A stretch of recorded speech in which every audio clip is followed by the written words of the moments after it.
Singapore ঘটনাস্থল পরিদর্শন করলেন শ্রী অধীর রঞ্জন চৌধুরী।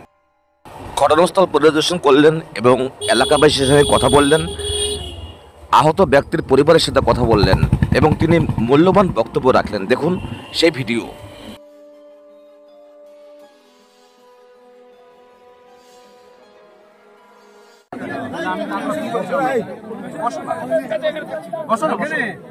ক্যামেরা তো ঢুকাই না।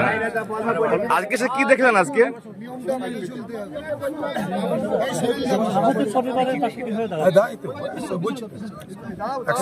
একসাথে বলছি। বলছি দেখুন, এখানে যেটা ঘটনা ঘটেছে, এই ঘটনা এই এলাকার মানুষকে শুধু নয়, সারা নওদার মানুষকে নিন্দা মুখর করেছে।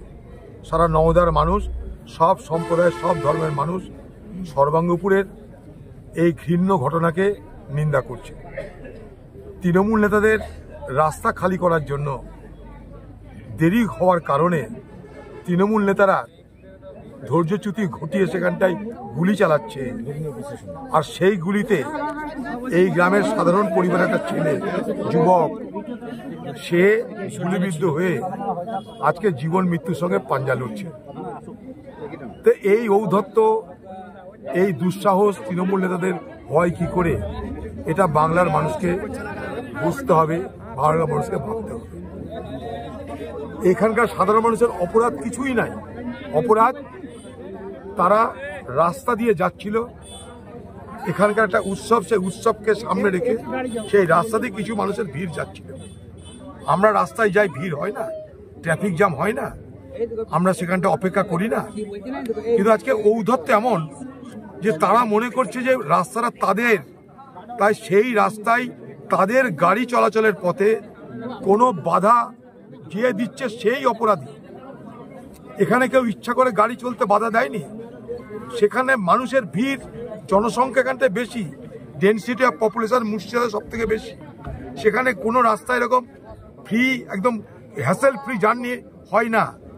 এখানকার গ্রামগঞ্জের এলাকাগুলো একটু তাদের দাঁড়ানোর মতন ধৈর্য দেখাতে পারলো না, তারা সেখানটার সঙ্গে সঙ্গে নেমে গুলি চালাতে আরম্ভ করলো। হ্যাঁ, তারা কি না, তারা তৃণমূলের নেতা। সব থেকে বড় কথা, তৃণমূলের নেতার গাড়িতে পিস্তল, বন্দুক, গুলি থাকলো কি করে? এক, তৃণমূল নেতার গাড়ি থেকে পিস্তল, বন্দুক থেকে গুলি ব্যবহার করার হিম্মত, দুঃসাহস হলো কোথা থেকে? আমরা এই ঘটনাগুলো প্রশাসনের কাছে জানতে চাই, আজকে সরকারের কাছে জানতে চাই। একটা সাধারণ পরিবারের গরিব ছেলে আজকে সে মৃত্যুর সঙ্গে পাঞ্জা লড়ছে মুর্শিদাবাদের মেডিকেল কলেজে, আর এখানকার পুলিশ এফআইআরকে পাল্টে দিয়ে তৃণমূলের নেতাদের যাদের নামে কোনো দোষ না পড়ে তার ব্যবস্থা করছে। তৃণমূল নেতারা গিয়ে যে আহত যুবক, তাকে টাকার অফার দিচ্ছে, মিটমাট করে নাও, টাকার অভাব হবে না। এ বাংলায় ধর্ষণের ঘটনায় টাকার বিনিময়ে মিটমাট হয়। এ বাংলায় খুন হতে গেলে টাকার বিনিময়ে তা মিটমাট করার ব্যবস্থা করা হয়। এটা তৃণমূলের মডেল। আমরা তাই এই গ্রামে এসেছি। আমি এখানকার এমপি ছিলাম, এই গ্রামকে ভালোবাসি। আমরা এখানে যখন বক্তৃতা করতে আসতাম তখন বলতাম সর্বাঙ্গপুর মানে তার সর্ব অঙ্গ সুন্দর, সর্বাঙ্গ সুন্দর যে, তাকে আমরা সর্বাঙ্গপুর বলি। সর্বাঙ্গ সুন্দরপুর। এখানকার মানুষ কৃষি কাজ করে, পাট, পেঁয়াজ উৎপাদন করে, নিজেদের মধ্যে সৌহার্দ্য, ভ্রাতৃত্বের বন্ধনে তারা বসবাস করে। পাশে শ্যামনগর, এই সর্বাঙ্গপুর, এদিকে দুধসর, গোটা এলাকা জুড়ে এখানকার কৃষিজীবী মানুষ। কখনো তাদের মধ্যে কখনো তাদের মধ্যে ঈর্ষা, হিংসা, সাম্প্রদায়িক কখনো উত্তেজনা বিন্দুমাত্র কোনোদিন তৈরি হয়নি। সাম্প্রদায়িক সম্প্রীতির আদর্শ জায়গা হচ্ছে এগুলো। এইখানে তৃণমূলের নেতারা এসে একটা সাম্প্রদায়িক সংঘর্ষের বাতাবরণ তৈরি করতে চাইছে। তাই এখানে আমরা সবাই, আমরা হিন্দু মুসলমান সবাই মিলে আমরা এটার প্রতিবাদ করেছি। সারা নওদার মানুষ তার প্রতিবাদ করেছে। আমরা অপরাধীদের গ্রেপ্তার চাইছি। যদি প্রশাসন গ্রেপ্তারি না করে তাহলে আমরা আমাদের মতন আইন অনুক আর যা যা ব্যবস্থা নেওয়া সম্ভব আমরা নিতে থাকবো। তার সঙ্গে আমরা আন্দোলনও করব।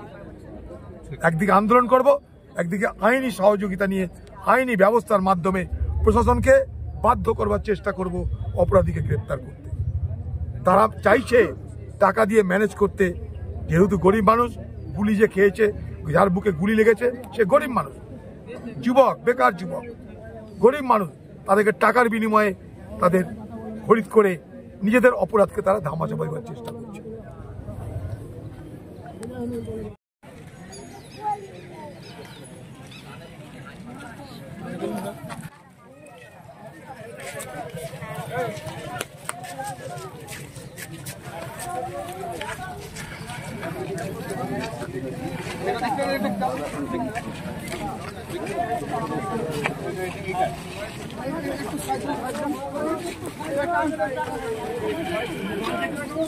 আচ্ছা, ওর বাড়িতে যাবো, চলো।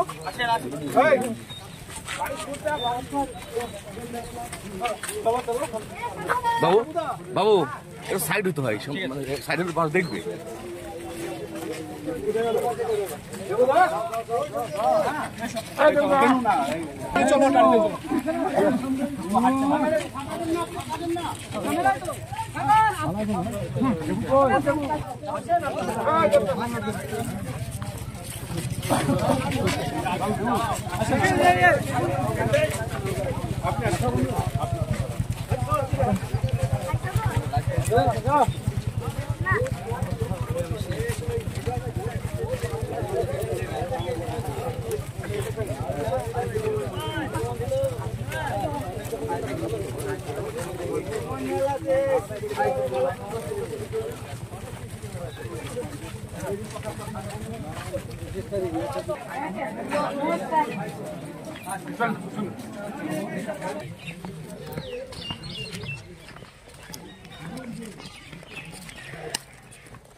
একদম ক্যামেরার সামনে কেউ আসবে না। হ্যাঁ,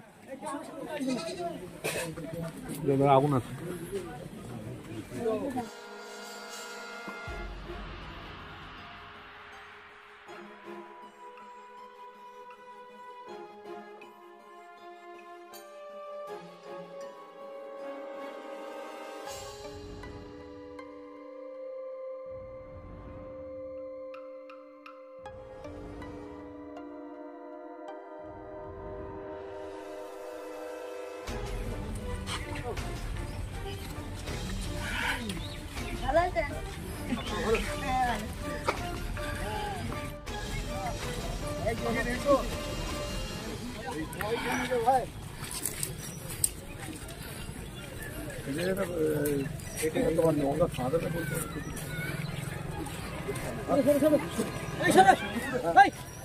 কালকে বলা হয়নি।